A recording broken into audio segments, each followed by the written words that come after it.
Hey guys, and welcome back to Grace of a Military Child and Life podcast. Life from the perspective of a military family member is way different than a civilian standpoint. Military children and family members give up their hopes and dreams to be able to stand by and support their service member, and it isn't an easiest lifestyle for anyone to live. I hope that this podcast is able to help connect the military community and give others just a glimpse into what the military life is like from the perspective of spouses and children. Hi everyone, welcome back to Grace of a Military Child and Life podcast. I'm here today with Penny. So hi Penny, welcome to the podcast. Hi, thank you for having me. Yes, of course. So tell me a little bit about which parents served, which branches, since you've got a couple branches, and things like that. So my dad, Christopher, he served in the military. He'll be really upset if I don't get the number right, but I think he served 24 or 23 years in total. But he started right after high school, like 1985 to 93 in the Coast Guard. And he was aviation survival man, and we lived in Oregon at the time, and that's where I was born. And then he joined the Marine Corps for 6 years. There he was a parachute rigger, secondary, and then also a reconnaissance Marine First Force Reconnaissance Company. And then he actually got out of the military, and then once 9/11 happened, he joined the Army National Guard for Connecticut, because that's where he was living at the time. And he was in the Guard, I think, 11 years, in the infantry. And that's where he was injured. He was injured in 2010 in Afghanistan. Oh, wow. So what kind of, I guess, where did you live throughout that journey? What was it like growing up in that? I was born in Oregon. I have a twin brother. Where my dad was in the Coast Guard, and then we moved to California and lived on the Pendleton base, I think it's called, where he was a Marine. And then he moved to Connecticut to join the Army National Guard. I didn't live with my dad until, I lived with him until I was 5, and then we lived together again when he got injured. Because when he got injured, it was right before I was graduating high school. And he was in the hospital at the Walter Reed Army Medical Center in Washington, D.C., and he needed a non-medical attendant. So week after I graduated high school, I flew out there, and I worked as his non-medical attendant at the hospital for, it was about 6 months. I lived in a hotel, and then when he was able to be an outpatient, he lived with me in the hotel. So that was a great experience because I never really got to live with my dad, and so we got very, very close with that. And then at the time he was from Connecticut, so I just ended up moving up to Connecticut with him, which then he moved to Florida a year later to have a house built for his needs. But yeah. What is it like, did you have plans after graduating high school, this is what I'm going to do, and then all of your plans changed? Yeah, at the time I was planning on, I was trying out for basketball teams to play college ball, and I was going to stay in Wyoming. So I really never planned to go to D.C. or come to Connecticut. At the time I had, my friends, a long-term boyfriend, and I kind of just left and just worked with my dad, and then I took about a year off and then moved to Connecticut and went and tried to start college. I wasn't really sure about college. So I just gave it a try, and then I think a year into college I heard from Rebecca. Yeah. Someone from the Wounded Warrior Project that I saw every day when we were in the hospital. She was like, there's people out there that will help you pay for your college. And I didn't really believe it at the time, but then and it's 2010, 2011, yeah. then around then, and it's you don't really know about all of that Yeah. stuff. I mean, even now, some of it you have to really search to find. Yes. Yeah. So this lady reached out to Rebecca, and then Rebecca contacted me, and I was like, I was like, what? You'll pay for my college? Yeah, it was just unbelievable. Oh my gosh, I know. And just the family that comes with the scholarship is insane, because you don't just get the scholarship, you get an entire family with you, and they're so supportive of everything and all of your decisions. And I mean, obviously not everyone has the same college journey, so it's very adaptable to what you need. Rebecca and Cannon were great. They were like, anywhere you want to go, if you want to live in the dorms, we'll pay for that, food, books. It was unbelievable. And some scholarships just cover tuition. Yeah. And tuition's great, but, everything else just adds up. Yeah. Like books, and if you live in the dorms, and, food, and... Oh, it's crazy. It all adds up. Yeah. Yeah, they're great. And they're helping my sister out right now. Yeah. She's in school, and then they were talking about helping my other siblings out. It's just, unbelievable. Yeah. NoGreater Sacrifice is, the best organization. Oh, I agree, hands down. And, even with the podcast and stuff, Rebecca and Cannon and everyone has been so supportive of, literally everything. When I'm like, Rebecca, I need help, she helps me. That's awesome. I know. And, just thinking about it, our dads made an insane sacrifice, and then for someone to come and help us out, we did nothing. Yeah. You were his NMA, but that's something. But, still, we did nothing compared to what they did. Yeah. Yeah, and they're always still now. They're like, what can we do to help him? How's he doing? Yeah. Because he's still going through. He's doing a 5-week pain program right now. Yeah. And it's been, 12 years, and he's still going through. Oh, it never goes away. Yeah. It's so hard to, I love my dad. My dad, I've always been a daddy's girl.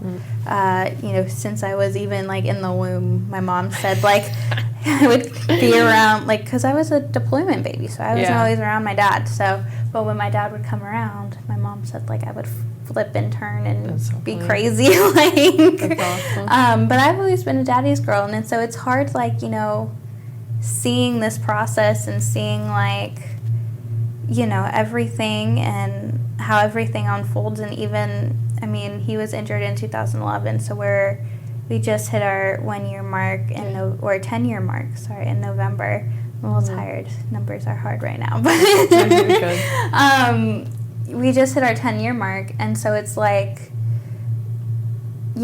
see how much progress we've made, but to see how much progress, there's still left to make, and how much progress, will potentially never be made, too. Yeah, that's the thing. I'm it's been, like you said, so long, and you're still going through the same thing that you were then. Yeah. And, there's some things where it's technology is so advanced compared to 10 years ago. There's so many different treatments and ways. Yeah. My dad had an open wound on his leg. So when he stepped on the ID, and it completely blew the inside of his leg. And so from his ankle to his groin on his left leg, it just completely ripped the skin, tissue, muscle, everything, nerves. And his other leg was just straight amputee.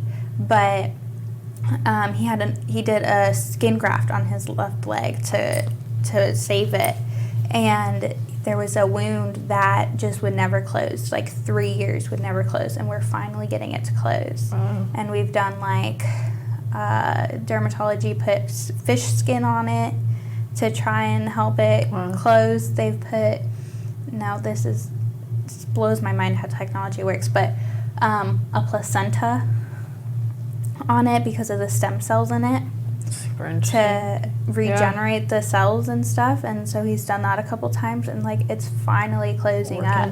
Wow. And so it shows that process of 3 years to close up one wound, and sometimes those, they never close, they never go away. And so our big thing is the leg's never going to grow back. Yeah. Like, obviously, things like that don't magically happen, and you have to learn to work around and, Yeah. you know, be able to handle all of that. But, you know, some of these effects of war never go away. Yeah. Wow, that's amazing. I'm glad it's closing up, though. Oh, I know, right? Good. Oh, my goodness. Sorry, I didn't even mention what happened to my dad. Oh, yeah. I didn't even think of that. His vehicle got ran over an IED. Oh, wow. And it blew up, and he lost one of his legs. I should know which one. Leg? Sorry, Daddy. Love you. But below the knee, and then he had, I think, nerve damage in the left arm. He had to get his pelvis fused, or neck and spine fused. He broke his pelvis. He had like a bowel obstruction. His retina's detached. Wow. He has a TBI now. Right. But just he look like, if you see him, and that's what a lot of people mistake, they think he looks all right. Mm-hmm. But he really, like, he can't move with his neck and his back because they're fused. He's like in this tremendous pain all day. But he just does a great job at like masking it. Yeah, and I think a lot of like the guys and gals who come back wounded, they just figure out how to do that so well too, where it's like, I mean, after living with, you know, my dad for so long, like, I can tell when he's in pain and stuff. Yes. But, you know, if you're just out and about and you see him, like, you might never even notice that. Yeah. You know, the constant pain that's always there. Yeah. And, you know, obviously so many people do that. They just cover it up. Like, it's not, I mean, obviously you can't cover up, like, you know, missing a leg. Like, you obviously see that. But, like, I mean, you can put pants on, but my dad only wears shorts. He does not wear pants. Mine only wears shorts, too. Yeah. I mean, even in the middle of winter, he will still wear shorts. Like an actual winter with snow, not Florida winter. But, yeah, they, you know, and sometimes it's hard to be like, okay, I'm not in pain, I'm doing fine. But, you know, obviously once you start to notice those things, it's weird. And then TBI on top of that, and that, you know, TBI is something that you cannot necessarily really heal either. Yeah. So, like the whole like wound stuff, like you can close that. We can figure out ways to close that, but TBI is not reversible. Yeah. Compared just to all of that. try to cope with it. Yeah. Yeah, and you have to figure out ways to learn to live your daily life. Mm-hmm. And and he's go around that. He's working on that right now with the pain, because the pain, you know, kind of exaggerates like how he's feeling. Yeah. And affects it. So he's trying to manage that. So it works.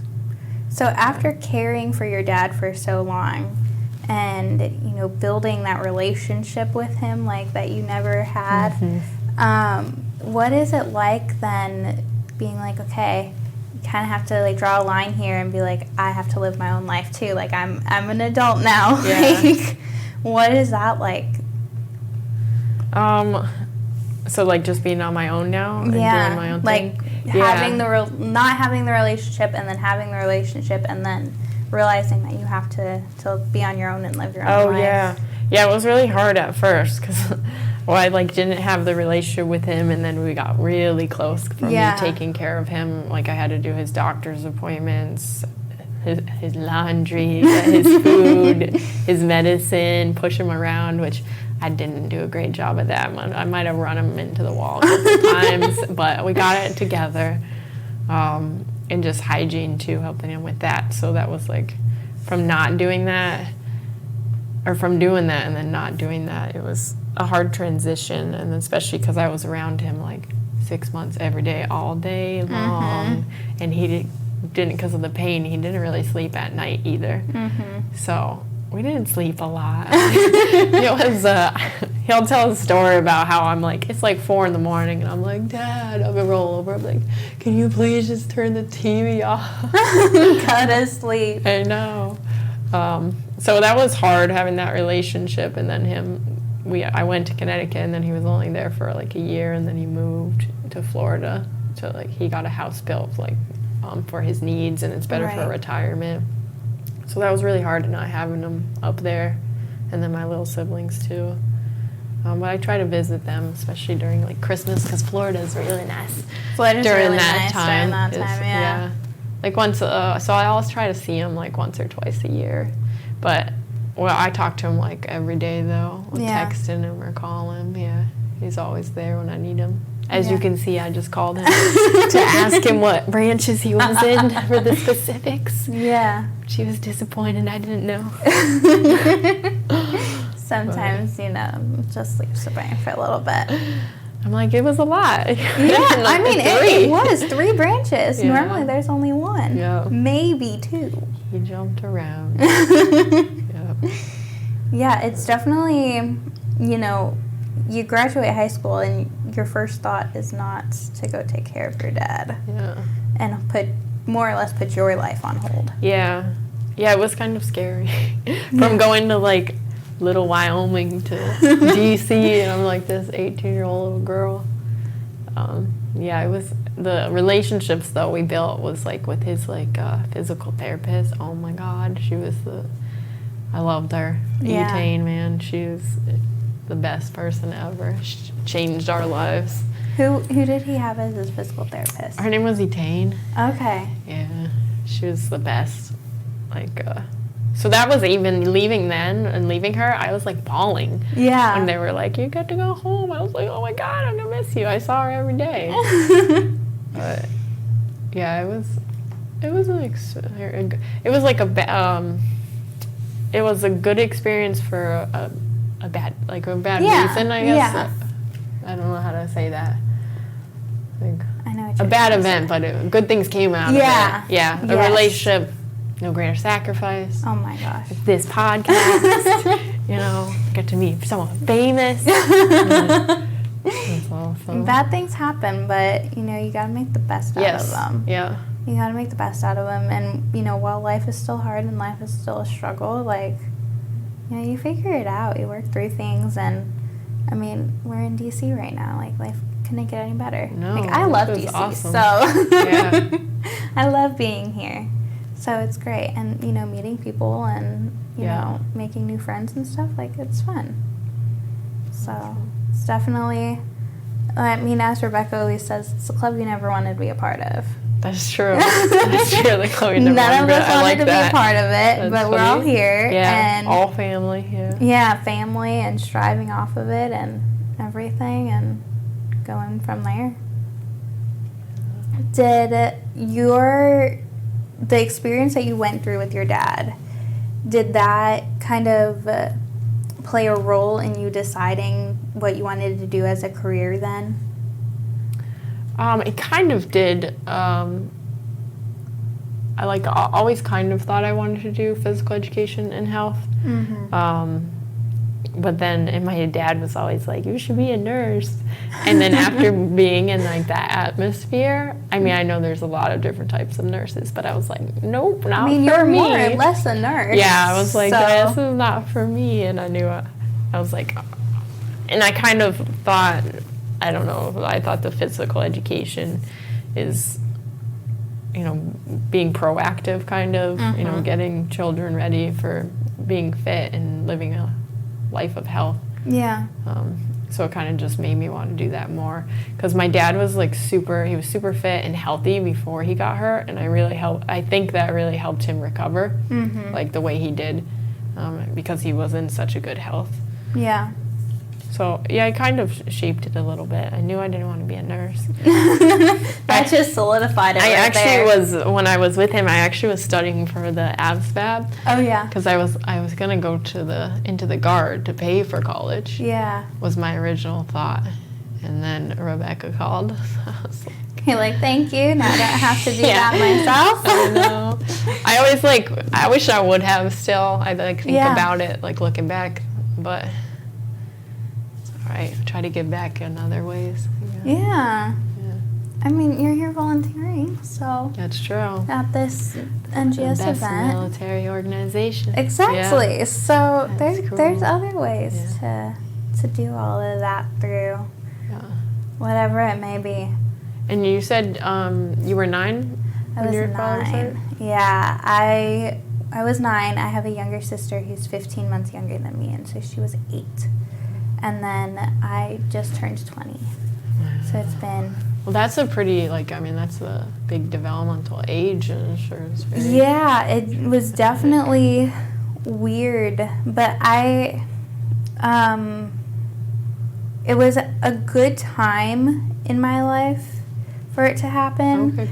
Because, I had my routine and everything, but then, if it happened when I was, a teenager, I would have probably been a wreck. Yeah. More than I was. About that, yeah. And, at 9, everything's kind of still, the world's at your fingertips. The world is this magical place to an extent. It's you don't know good versus bad, necessarily. True. But then, I was talking with Caleb a little while ago when I recorded with him, and we both said that that became our normal life. Yeah. And that we grew up knowing nothing but that wounded side of the military, and that's how it was. And then we talked about the struggles too of I didn't move away for college. I still live at home, but he moved away, and so that you go from a high-stress lifestyle, being involved in all of that, and then when he moved out, he was like, oh, I have all this free time on my hands. Yeah. And even I see that in my life now that I'm an adult now, and forging my own path. Yeah. And so it's okay, well, I have my schoolwork, I have my job, I have my internship, I have the podcast, I have all of these things, but once they're all done, it's okay, great, what do I do now? Because, we're used to just going. That's true. And so once we have downtime, it's we don't know what to do. Yeah, I didn't think about that. It's super interesting. I'll have to talk to my siblings, because my dad had 3 younger kids. Yeah. And my sister, I think she was 9 at the time, and then one was 6, and the other one was 4. Yeah. So that, like you said, that's all they've known. Yeah. So they're just used to it. And if you're just used to it, it's so different, leaving, you have that lifestyle, and then you're okay, well, there's so much of the world, we've seen a lot because we've got to go on some amazing trips and stuff, but there's that whole other side of the world that you haven't seen of, I guess you call it normal life. Yeah. You don't have that injured side anymore. Yeah. And so it's what do I do? What do I do? I'm used to doing all these things. Okay, so this is probably going to be a stupid example, but so when we live in Florida, we go to Disney all the time. And so we have a dog, and he used to be my dad's service dog. He just retired, and he was this little 6-pound dog. Well, when you go to Disney, you just, you're thinking of just walking around and being in this magical place and everything. But I was always the one, because when you're walking, you don't necessarily just look at the ground and see a 6-pound dog, walking. So I would always, my dad would walk, the dog would walk next to him, and I'd walk next to the dog. So, people... Yeah, people would see it. Right. And the dog would not get stepped on then. Yeah. But now the dogs are tired, so it's okay, well, I don't have to, You're, walk next to the dog. Go there. Yeah, I don't have to do that anymore. So it's there's so much that, that was a stupid example, but, little things like that, it's once you get out into, I keep wanting to say the real world, but we're in the real world right now, too. Yeah. But once you get out into the world, you're okay, well, that was my normal, but that's not, the way normal is going to be now. And so it's that huge transition where, you had your normal, and then you had the transition there. Oh, yeah. And taking care of your dad. Yeah, it was a huge, different social. Yeah. I was friends in high school, and then just hang out with my dad, which was great. I loved it. We played a lot of video games. So. Yeah. And see, I did virtual school from 7th grade all the way to 12th grade.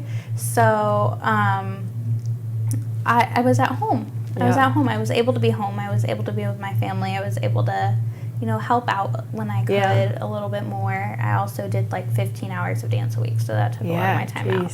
But, I was able to that made our family closer together. Yeah. And so it's like, when you leave, you're like, okay, I have to make friends. Like, going to college, you're like, oh my goodness, there's so many people here, and you have to try and make friends with them. And, just sitting next to the people in class, and you're like, oh, well, maybe we should be friends so we can study or something. Like, I know. It's like so awkward. Yeah, you have to figure out social skills, and then people, it annoys me sometimes, but then people are, like, you obviously our stories are so different than, anyone else's. And so when you're there and you say, oh, yeah, my dad was in the military, and, it comes up in conversation or whatever, because it always does. Yeah. And then there's so many questions that people ask, and I'm like, I know that you want to hear my whole life story and what I've been through and what happened to my dad and everything, but I'm like, oh my gosh, can we just not? Can we be real here for once and normal people? But yeah. Like, listen to my podcast. Yeah, here you go. And if you want to hear all my story, here you go. Oh my gosh. Yeah, I need to start doing that. And then you explain it all to one person, and then the other person next to you is like, wait, what happened? Yeah. And you're like, I'm not explaining. Like, there's not an easy way to go. No. I do too. I get it all the time. They're like, how'd you come to Connecticut? And I'm usually just like, college. And the end, when I don't have a lot of time, I'm just like, college. Yeah. Yeah, and people are like, they get it, but to an extent they don't get it too. Or actually, they don't get it. Yeah. In general, they try to get it, but they really don't get it. You have to live the lifestyle to actually get it. And then they try to be like understanding and everything, but it's like, no, you still don't get it. No.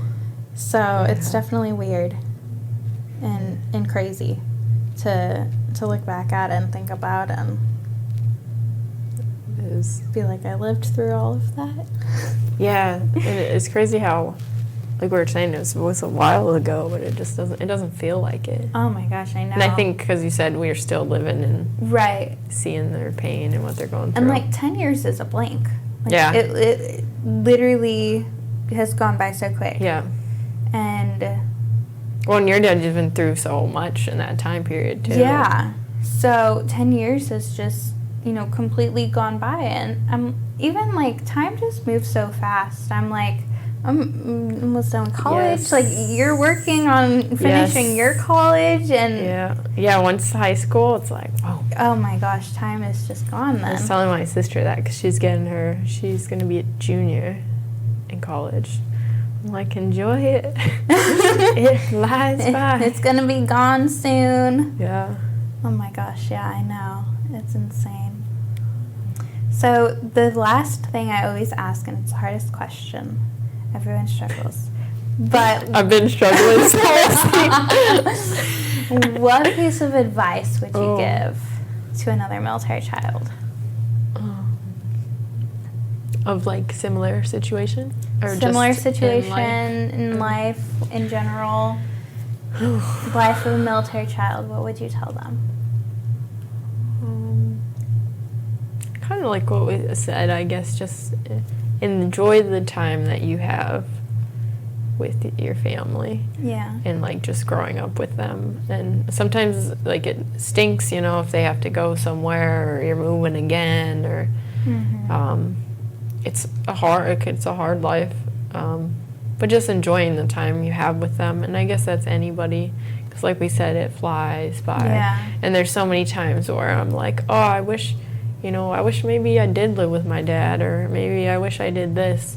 Just if you have the time, take advantage of it. Yeah, I think that's some pretty good advice. Thank you. Thank you so much for being on and sharing your journey and your story, and even if it was difficult, it was great. I'm sorry, I appreciate you listening. I tried. Thank you for having me too. This is awesome. I've liked you on Instagram and have you on Spotify, but I never got to officially meet you. So it's nice to officially meet you. Thank you. Yes. Thank you for listening to this week's episode of Grace of a Military Child and Life. Make sure to set a reminder for every Tuesday to listen to a new episode. You can find us on Instagram and YouTube at Grace of a Military Child and Life. If you have any questions or want to be on the podcast, send a message to one of our social media platforms or email grace.of.a.military.child@gmail.com. See you next week.